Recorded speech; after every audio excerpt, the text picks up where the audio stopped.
India labour line के UP coordinator ने बाबूलाल नामक राजमिस्त्री की सफल केस स्टोरी बताई। दरअसल बाबूलाल की मजदूरी ठेकेदार के पास फंसी हुई थी, जिसे इंडिया लेबर लाइन ने कैसे दिलवाया, सुनिए। एक श्रमिक हैं जिनका नाम है बाबूलाल और पेशे से राजमिस्त्री का काम करते हैं वो। तो इन्होंने फैज के साथ मिलके काम किया था। फैज एक ठेका लिए थे मकान का, फैज ठेकेदार हैं और लखनऊ में ये काम करवाए थे प्लास्टर का। तो उसकी कुल जो मजदूरी हुई थी वो 25,000 रुपये हुई थी। तो 25,000 में 15,000 रुपये उन्होंने दिया था और 10,000 रुपये उसकी बकाया मजदूरी रह गई थी, जो फैज कई बार फैज से कहा गया कि मजदूरी भुगतान कर दो, लेकिन वो भुगतान नहीं कर रहे थे। और जो वर्कर था बाबूलाल, उसका नंबर उन्होंने क्या कर दिया था, ब्लैक कर दिया था, ब्लैक लिस्ट में डाल दिया। तो वो फ़ोन से भी संपर्क नहीं हो पा रहा था उसका। फिर वो काफ़ी परेशान था, कई जगह पे इधर उधर FIR भी किया उनके नाम, लेकिन वो पैसा मिल नहीं पाया, क्योंकि जो बाबूलाल थे, वो जो फैज थे, वो अपना घर से दूसरी जगह शिफ्ट हो गए थे, रहने लगे थे।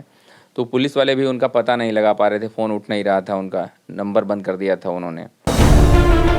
जब बाबूलाल को ठेकेदार से पैसा निकलवाने में किसी तरह की मदद नहीं मिल पाई, तो परेशान बाबूलाल को इंडिया लेबर लाइन का नंबर मिला और उन्होंने हमसे संपर्क किया।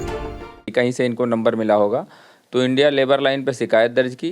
फिर वो केस वहाँ से टेली काउंसलर के द्वारा फॉलो होने लगा, तो नंबर मिलने लगा तब। तो उन्होंने कहा कि आज दे देंगे, काल दे देंगे। फिर वो 10 दिन का 15 दिन का समय मांगते रहे, लेकिन दिया नहीं। फिर वो केस हमको ट्रांसफ़र हो गया, यहाँ पे लखनऊ में असाइन हुआ। जब हमको असाइन हुआ तो हमने फैज से बात की, देखिए ज़्यादा पैसे का मामला नहीं, 10,000 का मामला, वो बहुत गरीब आदमी है बाबूलाल, उसको पैसा मिल जाना चाहिए तो ठीक रहेगा। तो उन्होंने कहा कि हम दे देंगे, 15 दिन का समय दीजिए। तो 15 दिन का उनको हमने समय दिया, लेकिन 15 दिन के बाद भी पैसा उन्होंने नहीं दिया। फिर जब हमने बात किया तो कहा कि 10 दिन का समय और दीजिए। फिर ठेकेदार फैज द्वारा टाल मटोल करने के बाद इंडिया लेबर लाइन की लखनऊ टीम ने बाबूलाल की ऐसी मदद की। हम समझ गए कि ये टाल रहे हैं, पैसा नहीं, तो उनको नोटिस भेजी गई।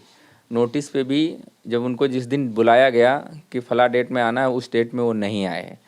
फिर हमने क्या किया कि उनसे फिर बात किया। हमने कहा कि अब आपकी नोटिस हम लेबर डिपार्टमेंट के द्वारा भिजवाएंगे, लेबर कोर्ट में दे देंगे आपका केस। तब उन्होंने कहा कि ठीक है, आप बाबूलाल को बुला लीजिए और मैं उनके खाते में पैसा डाल देंगे हम, और हम आपसे मिल के बात करेंगे। तो दोनों लोग ऑफिस आए और यहीं पे मीडिएशन हुआ और उनकी जो 10,000 बकाया मजदूरी थी वो बाबूलाल जी को मिली। बाबूलाल ये कहते हैं, अगर हमको इंडिया लेबर लाइन का नंबर न मिला होता तो शायद ये 10,000 रुपया नहीं मिल पाता। बाबूलाल ने इंडिया लेबर लाइन का आभार व्यक्त किया। आप भी अगर बाबूलाल की तरह मुसीबत में हैं, ठेकेदार, मालिक या किसी पर भी आपकी मेहनत की मजदूरी बकाया है, तो इंडिया लेबर लाइन पर कॉल करें। आपकी मदद करना ही है हमारा कर्तव्य।